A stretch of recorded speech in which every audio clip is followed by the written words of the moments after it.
kalian sehat-sehat selalu ya. Untuk minggu ini kita telah masuk ke dalam materi baru, yaitu bab 2, materinya mengenai cerita fantasi. Masih bersama Miss Mega.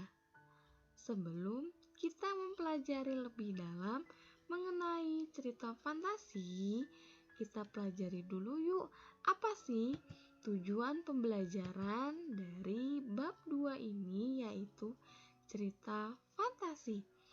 Setelah mempelajari bab ini, kalian diharapkan mampu, yang pertama, kalian diharapkan mampu mengidentifikasi unsur-unsur teks narasi atau disebut dengan cerita fantasi yang kalian baca ataupun kalian dengar.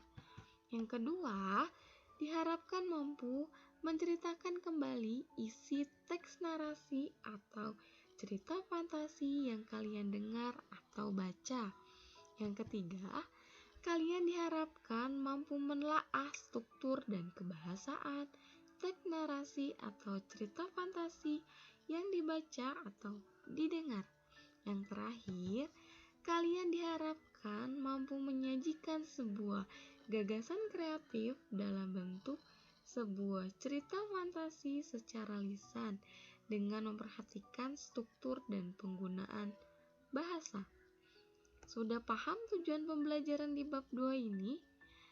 Sebelum kita masuk ke materi apa itu cerita fantasi, kita pelajari dulu peta konsep di bab 2. Oke, apa aja sih yang akan kita pelajari di bab 2 ini mengenai cerita fantasi? Yang pertama, Miss Mega akan mengidentifikasi kepada kalian mengenai pengertian dari teks cerita fantasi.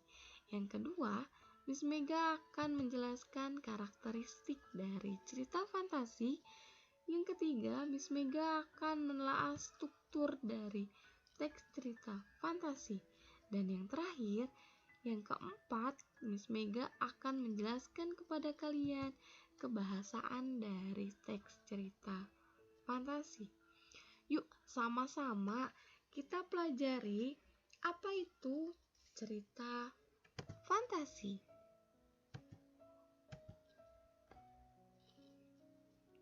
Cerita fantasi adalah sebuah karya yang dibangun dalam alur penceritaan yang secara normal, namun bersifat imajinatif ataupun khayalan.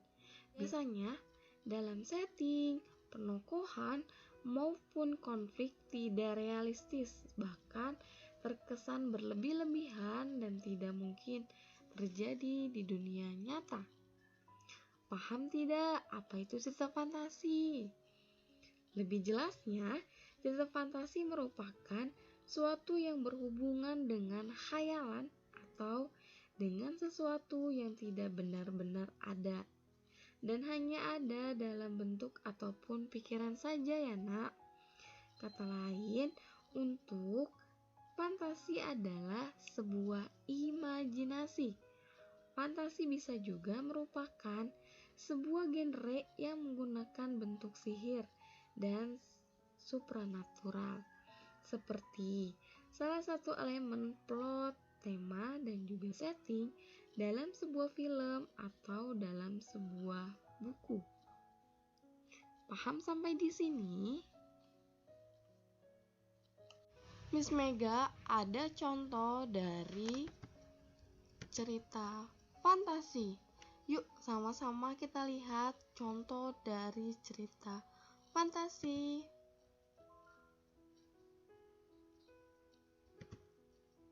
Contoh cerita fantasi. Yang pertama ada cerita yang berjudul Rahasia Persahabatan Kumis Kucing. Selanjutnya ada Gadis Korek Api. Ada kartun petualang Alice di Negeri Ajaib. Ada Bawang Merah Bawang Putih. Cerita-cerita rakyat Nusantara. Oke, ini adalah salah satu dari cerita fantasi. Kayak bisa kalian garis bawahi bahwa cerita fantasi adalah hayalan ataupun imajinasi. Nah, jadi cerita-cerita yang isinya hayalan atau imajinasi masuk ke dalam cerita fantasi ya. Seperti kartun, kalian pernah lihat Upin Ipin anime atau animasi? Nah, Upin Ipin masuknya ke dalam animasi ya. Upin Ipin masuk ke dalam cerita fantasi. Terima kasih.